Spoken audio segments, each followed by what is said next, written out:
السلام عليكم ورحمة الله وبركاته. ازيكم حبايبي؟ عاملين ايه؟ يا رب تكونوا بخير. النهارده هنعمل مع بعض خبز التورتيلا بطريقة سهلة قوي وبسيطة جدا ومش مكلف خالص على فكرة، ونقدر نعمله في البيت بمكوناته بسيطة جدا. انا كنت بشتريه من بره من سوبر ماركت بس بيبقى اغلى، فقلت هعمله في البيت لان طريقته سهلة قوي. لو لسه مشتركتوش في القناة ياريت تشتركوا. لو الفيديو عجبكم متنسوش تعملوا لي لايك. تابعوني لاخر الفيديو عشان اقول لكم عملته ازاي. المكونات بتاعتي انا استخدمت دقيق اسمر. خدت عملت من كوبايتين صغيرين، الكوبايه مش حجمها كبير. استخدمت كوبايتين دقيق اسمر، عليهم معلقتين زيت وعليهم رشه ملح ورشه سكر. هنقلب الدقيق كويس قوي كده ونفركه كده مع الزيت، وحطيت مكعب زبده، ده اختياري، اللي عايز يحطه يحطه، اللي مش عايز مفيش اي مشكله. هنقلب الدقيق كده نفركه مع الزبده والزيت زي ما انتم شايفين كده، بخلطهم مع بعض كويس. ودي رشه الخميره اللي انا قلت لكم عليها. اللي مش عايز يستخدم دقيق اسمر ممكن يستخدم دقيق ابيض عادي، مفيش اي مشكله خالص. السائل دوت ده كان لبن قاطع عندي، انا خدت عملت منه جبنه، وده الميه اللي نزلت منه تبقى حلوه قوي في المعجنات. الجبنه دي انا عملتها معاكم في الفيديو اللي قبل دوت على طول. عجنا العجينه بتاعتنا، العجينه بتلزق شويه، مش ماسكه قوي. هنسيبها على جنب تخمر، مثلا احنا الجو حر قوي فهي ما عادتش الصراحه، يعني اكتر من 10 دقايق كده لقيتها خمرت. هنيجي على الرخامه بقى نرش دقيق كده. وهنقسم العجينة معانا.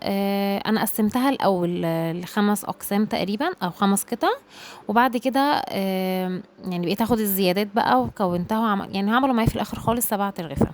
هتشوفوا معايا دلوقتي الفيديو بالتفصيل. تمام. زي ما انتم شايفين كده، انا الطبق برضو رشه فيه دقيق لان قلت لكم ان العجينه بتلزق، مش ماسكه نفسها قوي، يعني مش عايزاها تبقى جافه. تمام. لو عايزين الخبز يطلع معانا طري وما يطلعش ناشف، انا هسويه على البوتاجاز عادي خالص في طاسه. ما نرققش العجينه، او يعني نخلي السمك بتاعها تخين شويه عشان خاطر ما تطلعش معانا ناشفه. لو عايزينها تطلع معانا ناشفه يبقى خليها رقيقه. تمام. انا زي بفردها زي ما انتم شايفين كده. شفتوا السمك بتاعها مش رقيق قوي، وسبتها على جنب. وهنفرد التانية بنفس الطريقة برضو. الاول بفردها دايرة بايديا وبعد كده بالفرادة. هنفردها كده، بس لازم نرش دقيق على الرخامة عشان خاطر العجينة ايه ما تلزقش معانا على الرخامة. طبعا الدقيق الاسمر بيبقى نسبة الجلوتين فيه قليلة، فالعجينة بتقطع معانا، يعني مش بيبقى ليها عرق يعني، غير الدقيق الابيض. بس يعني ايه، لما تلاقوا العجينة بتقطع معاكم كده ده عادي، الدقيق الاسمر عشان ملمسه غير الدقيق الابيض. تمام. مكوناته غير الدقيق الابيض، مش فيه نسبة جلوتين عالية. هنفردهم كده زي ما انتم شايفين. لو طلعت معاكم مش مدورة مظبوط ممكن تجيبوا طبق مدور عندكم. انا هوريكم برضو كمان شويه كده. هنجيب طبق مدور وهقص عليه زي ما انتم شايفين كده اهوت، هقص عليه العيش عشان يطلع معايا شكله مدور ومظبوط زي اللي بنشتريه من بره بالظبط. وعملت دوت اللي انا مرققاه شويه عشان كنت عايزاه يطلع ناشف كده شويه. وبرضه هسويهم كلهم على الطاسه، بس في حبه كنت عاملاهم على جنب عشان عايزاهم يطلعوا ناشفين، رغيفين كده او حاجه، والباقي طلع طري. الزيادات اللي انا شلتها معاكم دي كورتها وسبتها على جنب، ريحت ورجعت فردتها تاني وكله استوى، فعشان كده طلع معايا في الاخر 7 ترغفة. الطاسه تكون سخنه وهنزل بيها بالعيش اللي انا فردته ده. بس هكون موطيه النار او منزل بالعيش عشان ما يتحرقش مننا. طبعا ننفضه كويس بالدقيق بالدقيق اللي هو الزياده دوت، او لو نزل في الطاسه عادي ننضف الطاسه زي ما انتم شايفين كده عشان ما يقعدش يتحرق معانا ويحرق العيش.